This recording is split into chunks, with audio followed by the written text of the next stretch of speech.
Alright, what up? Mine's on George F. Kennen. Kennen was born in Milwaukee, Wisconsin to Kenneth Kennen. Kennen, in 1929 began his program on history, politics, culture, and the Russian language at the University of Berlin's Oriental Institute. In 1931, Kennen was stationed at the Legion in Riga, Latvia, where as third secretary worked in Soviet economic affairs. In Moscow, Kennen again felt his opinions were being ignored by Harry S. Truman and policymakers in Washington. Kennen tried repeatedly to persuade policymakers to abandon plans for corruption with the Soviet government in favor of a sphere of influence policy in Europe to reduce the Soviets' power there. Between April 1947 and December 48, when George C. Marshall was Secretary of State, Kennen was more influential than he was at any other period in his career.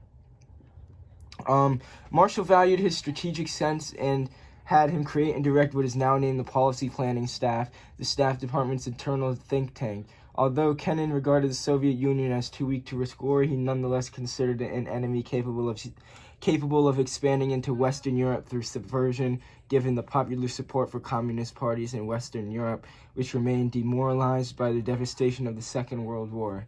In 1949, Kennen suggested what became known as Program A, or Plan A, for the reunification of Germany, stating the portion of Germany was unsustainable in the long run.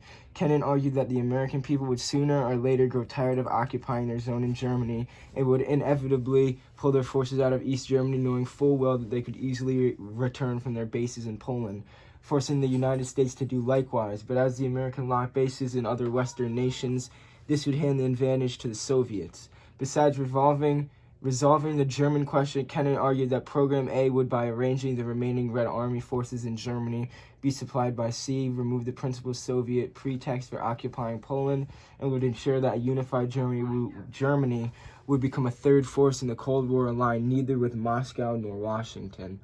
Kennen argued that in December 1951, President Truman nominated Kennen to be the next Senate.